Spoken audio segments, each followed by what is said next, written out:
بسم اللہ الرحمن الرحیم وبہ نستعین وهو خیر معین وصلی اللہ علی محمد وآلہ الطیبین الطاہرین اللہم صلی علی محمد وآل محمد وعجل فرج آل محمد ثالثها ان الاصل فی ما لا يعلم اعتباره بالخصوص شرعا ولا يحرز التعبد به واقعا عدم حجیته جزما بمعنى عدم ترتب الآثار المرغوبة من الحجة عليه قطعا فإنها لا تكاد تترتب إلا على ما اتصف بالحجية فعلا ولا يكاد يكون الاتصاف بها إلا إذا أحرز التعبد به وجعله طريقا متبعا إلى آخر العبارة۔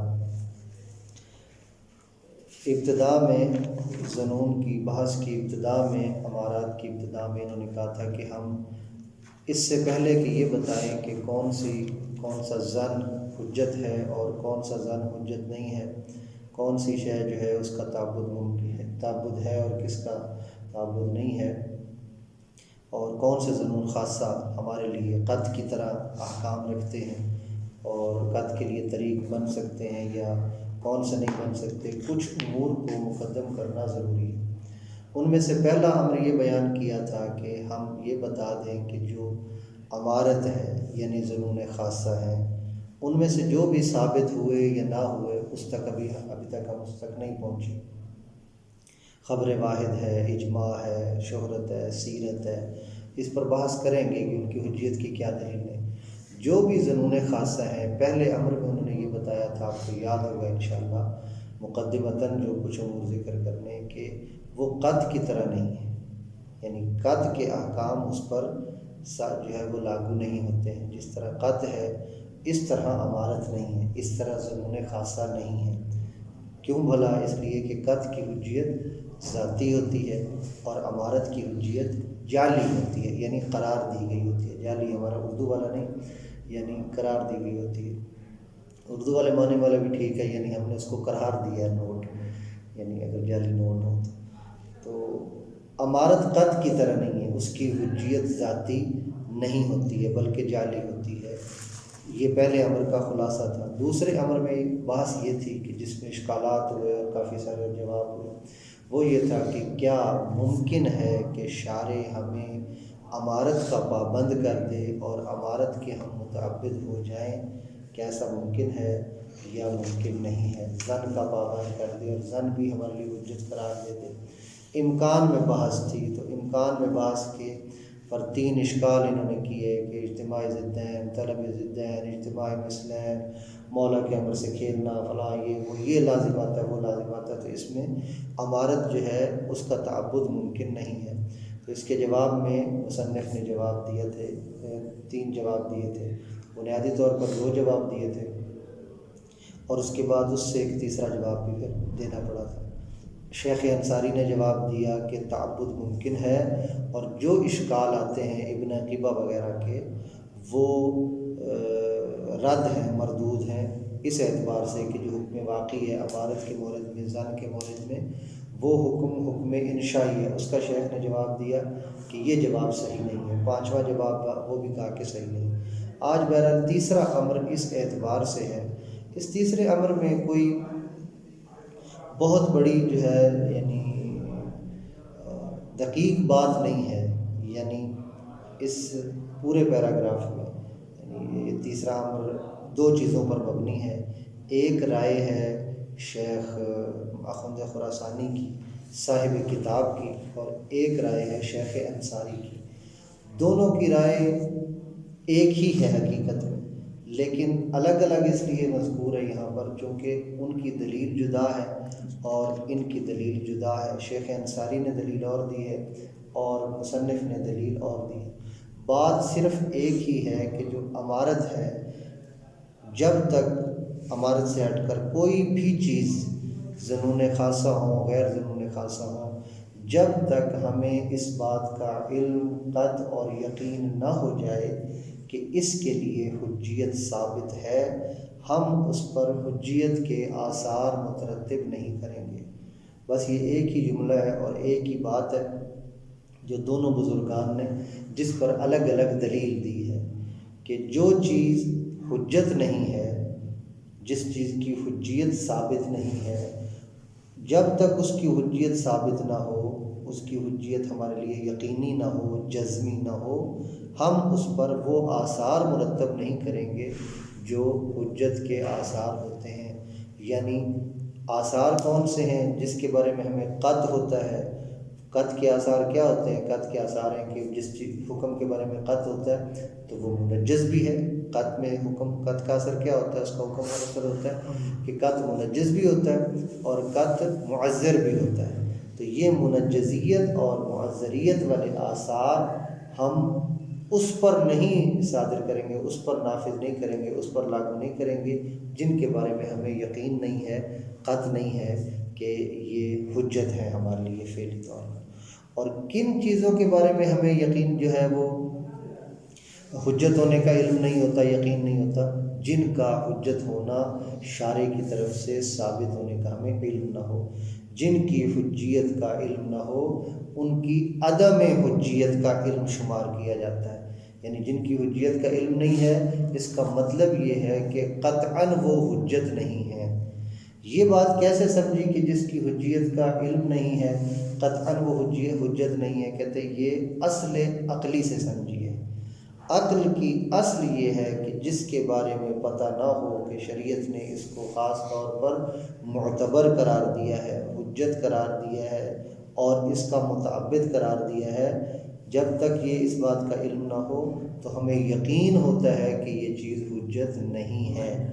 جب تک ہمیں اس کا علم نہ ہو ہمیں یقین ہوتا ہے گویا کہ یہ حجت نہیں ہے۔ جب حجت نہیں ہے تو اس پر نہ منجزیت والے آثار آئیں گے، کیونکہ منجزیت والے آثار کس پر آتے ہیں؟ قطع اور علم پر آتے ہیں، ہمیں علم نہیں ہے۔ نہ معذریت والے آئیں گے کیونکہ وہ بھی علم اور قطع پر آتے ہیں، تو اس اعتبار سے ان پر وہ آثار مرتب نہیں ہوں گے۔ دو اور اثر بھی ہیں، وہ بھی مترتب نہیں ہوں گے۔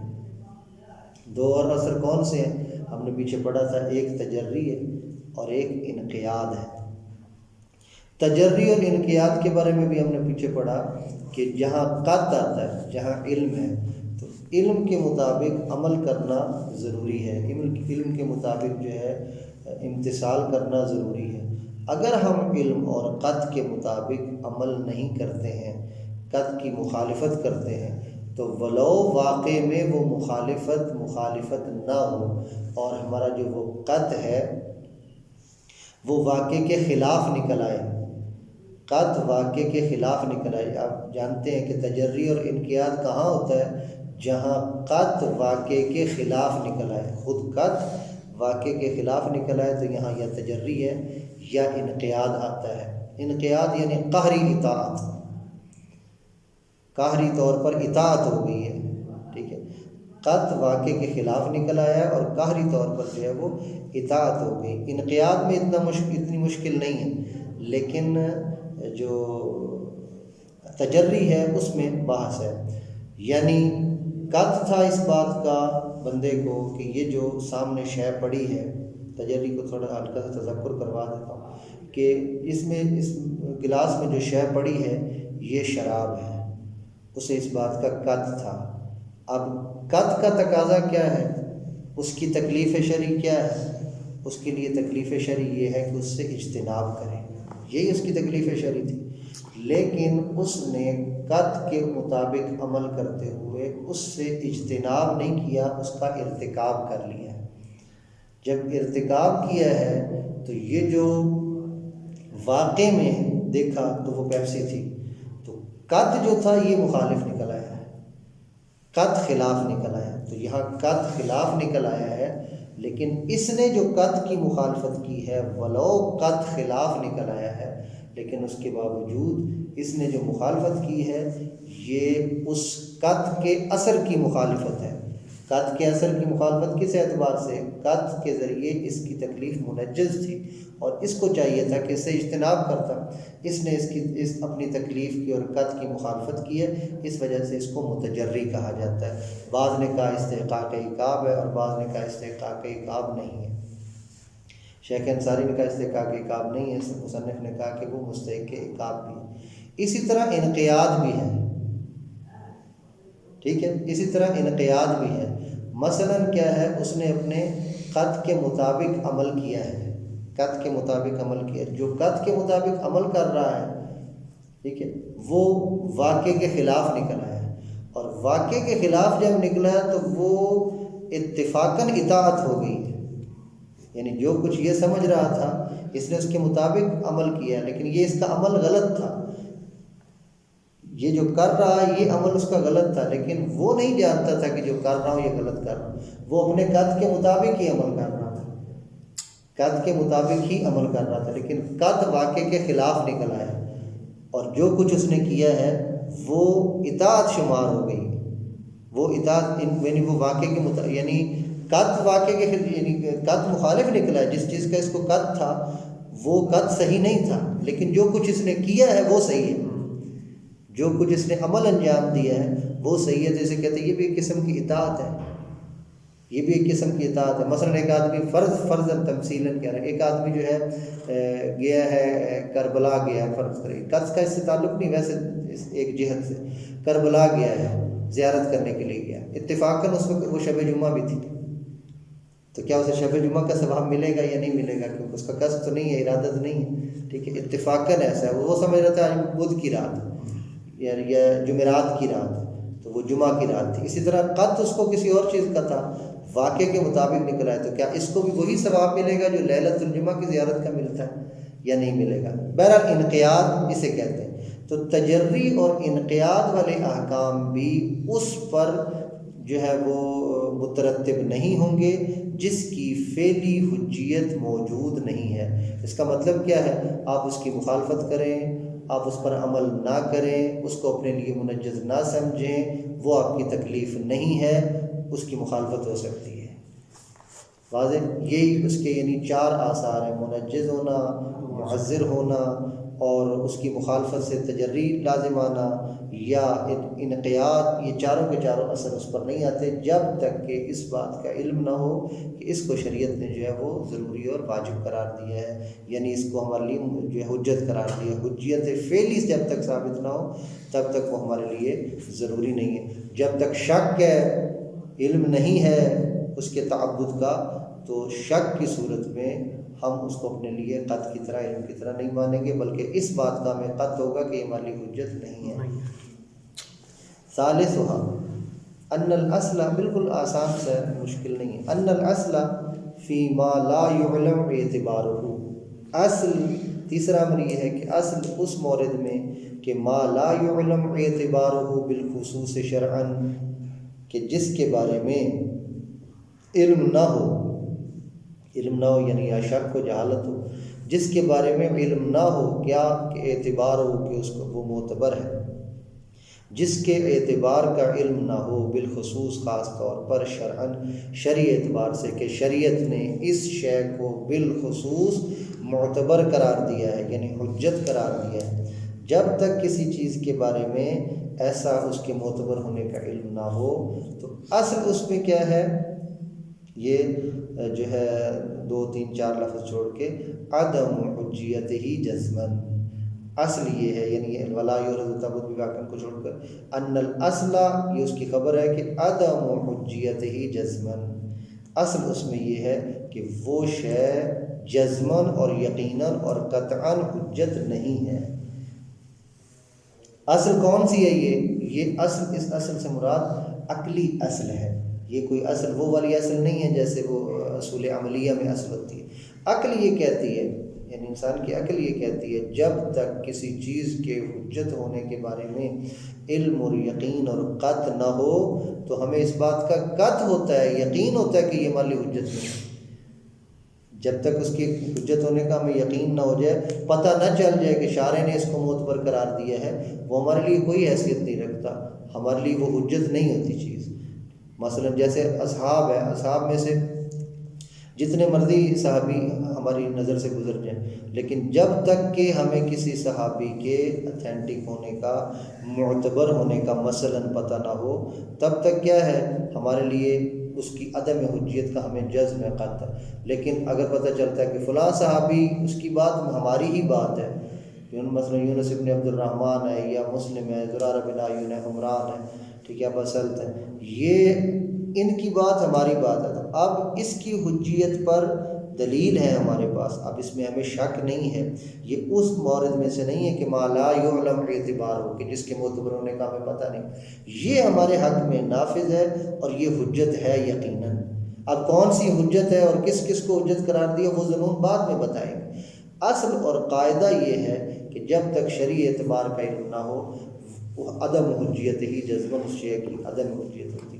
ولا یعرض، یہ اسی پر عطف ہے، لا یعلم اعتبارہ بالخصوص شرعا ولا یعرض التعبد بہ واقعا، اور واقع میں اس شے کا تعبد ہمارے یعنی اس کا پابند ہمیں کیا گیا، یہ چیز ثابت نہ ہو۔ ایک ہی وہی عطف ہے جملے کا جملے پہ، ما لا یعلم اعتبارہ بالخصوص شرعا ولا وما لا یعلم یحرز التعبد بہ واقعا، اور جس کے بارے میں واقع میں تعبد ثابت نہ ہو اس کا دونوں میں اصل یہ ہے کہ عدم حجیت ہی جزماً وہ ہمارے لیے حجت نہیں ہے۔ کیا مطلب ہے ہمارے لیے حجت نہیں ہے؟ بے معنی عدم ترتب الآثار المرغوبہ من الحجت علیہ قطعا، معنی یہ ہے کہ وہ آثار مرتب نہیں ہوں گے المرغوبہ جن میں رغبت ہے من الحجت علیہ قطعا، یعنی وہ آثار جو مرغوبہ ہیں وہ اس حجت پر جس پہ ہمیں شک ہو رہا ہے وہ مترتب نہیں ہوں گے، قطعاً مترتب نہیں ہوں گے۔ کیوں؟ اس لیے کہ ہمیں علم نہیں ہے۔ اور وہ آثار کون سے ہیں؟ وہ آثار یہی منجزیت ہے اور معذریت ہے، یعنی اس پر ہم عمل کر کے اپنے آپ کو بری ذمہ نہیں سمجھیں گے کہ یہ ہمارے لیے حجت ہے۔ کون سی شے؟ مثلا خبر ثقہ، فرض کیجئے خبر ثقہ، قبل اس کے کہ اس کی حجیت ہمارے لیے ثابت ہو شریعت کی طرف سے، ہمیں نہیں پتہ کہ اس کی حجیت ثابت ہے یا نہیں، شارع نے خبر ثقہ کو حجت قرار دیا یا نہیں، اجماع کو شارع نے حجت قرار دیا یا نہیں، سیرت کو حجت قرار دیا یا نہیں، قبل اس کے کہ ہمیں اس کا علم ہو اور قبل اس کے کہ ثابت ہو کہ یہ شے حجت ہے یا نہیں، اس کی کوئی ویلیو نہیں ہے۔ اس پر وہ آثار مرتب نہیں ہوں گے جو علم پر مترتب۔ ہاں، بحث کرنے کے بعد خبر ثقہ اگر حجت ثابت ہو جاتی ہے، اب یہ اس اصل سے نکل جائے گی، اس پر اصل نہیں آئے گی، کیونکہ اب اس کا اعتبار شرعی ثابت ہو گیا، اس پر آثار بھی مرتب کریں گے، قطعی طور پر جو آثار ہیں وہ مرتب ہوں گے۔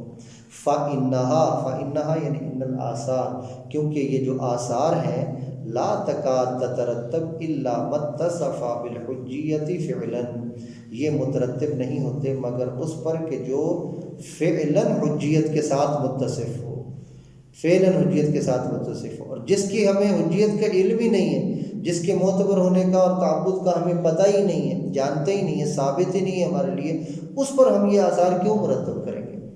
واضح، اس کو منجز اور معذر کیوں سمجھیں گے؟ ولا یکاد، میں نے کہا یہ صرف عبارت کا پھیلاؤ ہے، بات کچھ نہیں۔ ولا یکاد یکون الاتصاف بہا، اور بہا یعنی حجیت فعلی، اس حجیت فعلی کے ساتھ اتصاف نہیں ہوگا، یعنی ان آثار کا، وہ آثار اس پر مرتب نہیں ہوں گے، وہ آثار اس پر مرتب نہیں ہوں گے، مگر کب ہوں گے؟ جب اس کا تعبد ثابت ہوگا۔ ولا یکاد یکون الاتصاف بہا، اور اس حجیت فعلی کے ساتھ اتصاف نہیں ہوگا اس شے کا الا اذا احرز التعبد بہ، مگر جب یہ کہ ثابت ہو جائے التعبد بہ، اس شے کا تعبد، کس شے کا؟ جس کے بارے میں کہہ رہے تھے ما لا یعلم اعتبارہ ما لا یحرز تعبد بہ، اگر احراز ہو جائے اس کے تعبد کا، شارع کہتا ہے تمہارے لیے خبر ثقہ حجت ہے، وجعلہ طریقا متبعا، اور مگر یہ ہے کہ اس کو طریق متبع قرار دینا ثابت ہو جائے، اس کو قرار دے دیا جائے طریق متبع، یعنی آپ اس طریق پر چلیں اور یہ تمہارے لیے طریق ہے، تو اس صورت میں کیا ہے، وہ آثار اس پر مرتب ہو جائیں گے اور حجیت فعلیہ آ جائے گی۔ لیکن جب تک حجیت فعلیہ نہیں آتی ہے یہ آثار اس کے پاس اس پر مرتب نہیں ہوتے ہیں۔ ضرورتا، دلیل کیا ہے کیوں مرتب نہیں ہوتے؟ ضرورتا انہ بدون ہی لا یصح المؤاخذہ علی مخالفت التکلیف بمجرد اصابتہ، اس لیے کہ انہ بدون ہی یعنی بدون جعلہ طریقا، یا بدون جعل حجیت فعلیہ، بدون ہی یعنی بدون ھذا الشیء، بدون ھذا الاحراز کہہ لیں تو دونوں چیزیں آ جائیں گی۔ اس احراز کے بغیر قبل اس کے کہ ہمیں پتہ چلے کہ یہ ظن اس کا تعبد ہمیں دیا گیا ہے، اس کا تعبد ثابت ہو گیا ہے، یا اس کو شریعت نے ہمارے لیے طریق قرار دیا ہے واقع تک پہنچنے کے لیے، یہ بات بدیہی ہے کہ اگر یہ چیز نہ ہو تو لا یصح المؤاخذہ علی مخالفت التکلیف، تو تکلیف کی مخالفت پر مؤاخذہ صحیح نہیں ہے۔ یہ ظن جس کی حجیت ہمارے لیے ثابت ہی نہیں ہوئی ہے اور جس کا تعبد ہمارے لیے ہے ہی نہیں، وہ حجیت فعلی رکھتا نہیں ہے، جس تکلیف کو یہ ظن بتا رہا ہے اس کی تکلیف کی مخالفت بھی کر لیں گے تو پھر ہمارا کوئی مؤاخذہ نہیں ہوگا، ٹھیک ہے۔ اس کے بارے میں قط تھوڑی ہے، بے مجرد اصابت ہی، فقط اس کے اصابت کی وجہ سے، بے مجرد اصابت ہی یعنی فقط وہ واقع کے مطابق ہو جانے کی وجہ سے تکلیف کی مخالفت پر مؤاخذہ صحیح نہیں ہے۔ یہ ایک اثر ہے، یہ ایک اثر ہے، یعنی بلا یعنی منجز نہیں، لا یصح مؤاخذہ منجز ہونے کا مطلب کیا ہوتا ہے؟ قط میں ہم نے کہا منجزیت اور معذریت پائی جاتی ہے، یعنی آپ اس کی مخالفت نہیں کر سکتے، کہتے لا یصح المؤاخذہ، اگر مخالفت کریں گے تو کیا ہوگا؟ عذاب ہوگا، اس پر مؤاخذہ کیا جائے گا۔ مؤاخذہ نہیں ہوگا یعنی اس کی ہم تکلیف کی مخالفت کر سکتے ہیں۔ ولا یکون عذرا، یہ دوسرا اثر ہے یعنی معذریت، ولا یکون عذرا لدا مخالفت ہی ما عدمها، ٹھیک ہے، ما عدم الاصابہ، اور اگر یہ واقع کے مطابق نہ ہو، واقع کے مطابق نہ نکلے، لا یکون عذرا لدا مخالفت، اس کی مخالفت کریں تو یہ معذور نہیں ہوگا۔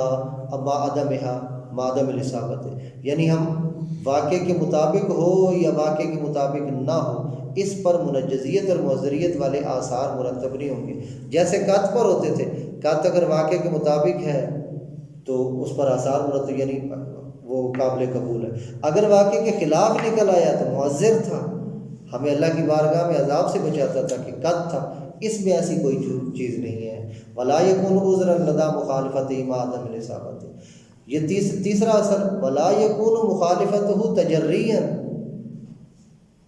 جس طرح قط کے دو اثر ہوتے ہیں نا، منجز اور معذر ہوتا ہے، اس کے دو اور اثر بھی ہوتے ہیں کہ تجری اور انقیاد بھی اسی سے نکلتا ہے، قط کی مخالفت کرنے سے یا موافقت کرنے سے۔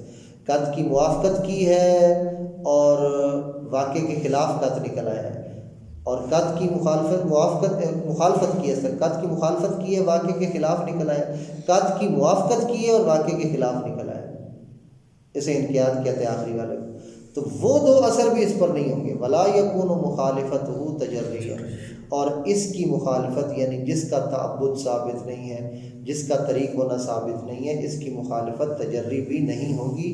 ولا یکون موافقتہ بما ہی موافقہ انقیادا، اور نہ ہی اس کی موافقت بما ہی موافقہ یعنی فقط ہم نے اس کی موافقت کی ہے، موافقت ہونے کی وجہ سے یہ جو آپ کو ظن ہے، یہ ظن واقع کے خلاف ہی نکلا ہے، یہ انقیاد شمار نہیں ہوگا۔ جیسے کہ قط میں انقیاد شمار ہوتا تھا اگر آپ اس کی موافقت کرتے ہیں، اور قط واقع کے خلاف نکل آتا ہے، کیوں؟ اس لیے کہ قط حجت ہے اور اس کی حجیت جو ہے وہ ابھی آئی نہیں ہے۔ وَإِنْ كَانَتْ بِمَا هِيَ مُحْتَمِلَةٌ لِمُوَافَقَةِ الْوَاقِعِ كَذَلِكَ، اگرچہ یہ جو موافقت ہے بِمَا هِيَ مُحْتَمِلَةٌ، اس اعتبار سے کہ اس میں احتمال پایا جاتا ہے لموافقت الواقع، کہ یہ واقع کے موافق ہو، یعنی واقع میں بھی یہی حکم ہو جس تک ہمیں یہ شے لے کر آ رہی ہے، یہ ظن لے کر آ رہا ہے جس کی حجیت ثابت نہیں ہے۔ کذالک سے مراد یعنی انقیاد، اذا وقعت برجائے اصابت ہی، جب وہ موافقت اس اعتبار سے انجام دی گئی ہو کہ اس کو اصابت کی امید ہو کہ میں اس ظن پر عمل کر رہا ہوں، اس شے پر عمل کر رہا ہوں کہ جس کی حجیت کا مجھے علم نہیں ہے، امید ہے کہ انشاءاللہ یہی واقع ہوگا اور واقع کے مطابق ہوگی، تو اس پر احتمال ہے کہ ثواب ملے، احتمال ہے کہ ثواب مل جائے، لیکن موافقت ہونے کی وجہ سے آپ اس پر انقیاد والا حکم نہیں لگائیں گے اور ثواب نہیں ملے گا۔ جیسا کہ قط میں اگر وہ قط کی موافقت کرتا ہے اور اتفاقاً وہ اس کا عمل جو ہے واقع کے مطابق نکل آتا ہے، اگرچہ قط مخالف نکلا ہے، تو وہاں یہ ثواب میں ہم بات کرتے تھے۔ فما شک فی التعبد بہ، اور جب ہمیں شک ہے شک کی صورت میں فی التعبد بہی، بہی کی ضمیر وہی اس شے کی طرف کہ جس کی حجیت کا بھی نہیں پتہ، یعنی بہی یعنی جس کی حجیت کا علم نہیں ہے، ما لا یعلم اعتبار، جس کی حجیت اور اعتبار کا ہمیں علم نہیں ہے، اس کے تعبد میں شک کی صورت میں یقطع بعدم حجیت ہی، قطع ہو جائے گا میں کس بات کا کہ وہ حجت نہیں ہے، وعدم ترتیب شیء من الآثار علیہ، اور اس بات کا قطع ہو جائے گا کہ کوئی بھی اثر آثار میں سے کسی قسم کی شے اس پر مرتب نہیں ہے، للقطع بانتفاء الموضوع معہ یعنی مع الشک، کیونکہ شک کی موجودگی میں موضوع منتفی ہے، اس بات کا ہمیں قطع ہے، شک کی موجودگی میں موضوع ہی منتفی ہے، اور اس بات کا ہمیں جو ہے وہ قطع ہے۔ کون سا موضوع منتفی ہے؟ جس پر آثار مرتب ہوتے ہیں منجزیت اور مماثریت والے، وہ کون سی شے ہوتی ہے؟ قطع بالحکم الواقعی، یا قطع کے قائم مقام جس کو حجیت قرار دی جائے یا جس کو حجت قرار دیا جائے اور جس کو اعتبار دیا جائے۔ یہاں اعتبار دیا ہی نہیں گیا، ہمیں پتہ نہیں ہے، فرض ہمارا یہ ہے کہ یہ جو شے ہے جو ہمارے لیے حکم لے کر آ رہی ہے، یہ شے آیا شارع کی طرف سے معتبر ہے، اس کا تعبد ثابت ہے، یہ ثابت نہیں ہے۔ تو جب شک ہے تو شک کی موجودگی میں موضوع ہی نہیں ہے کہ ہم اس پر منجزیت اور مماثریت والے آثار لے کر آئیں۔ وَلَعَمْرِ هَذَا وَاضِحٌ لَا يَحْتَاجُ إِلَىٰ مَزِيدِ بَيَانٍ أَوْ إِقَامَةِ بُرْهَانٍ، مزید بیان کی بھی، اس بیان کی بھی اتنی ضرورت نہیں تھی جتنا انہوں نے بیان کیا ہے۔ کہتے ہیں مجھے قسم ہے اس اپنی حیات کی کہ یہ واضح ہے اور مزید بیان اور دلیل لانے کی ضرورت نہیں ہے، صرف اتنی سی بات ہے کہ جب تک کسی شے کے شرعی طور پر معتبر ہونے کا ہمیں علم نہ ہو جائے اور اس کا حجت ہونا تعبداً ثابت نہ ہو جائے، اور جب تک یہ نہ ثابت ہو جائے کہ یہ آپ کے لیے طریق ہے حکم واقعی تک پہنچنے کا، جیسے قطع طریق ہوتا ہے، ہم اس پر قطع کے احکام مرتب نہیں کریں گے، نہ منجزیت، نہ معذریت، نہ تجری، نہ انقیاد، اس لیے کہ شک کی صورت میں شے ہی موجود نہیں ہے کوئی، جب اس کی کوئی حجیت ہی نہیں ہے، کوئی شے گویا ہے ہی نہیں کہ جس پر ہم آثار مرتب کریں گے۔ صلی اللہ علیہ محمد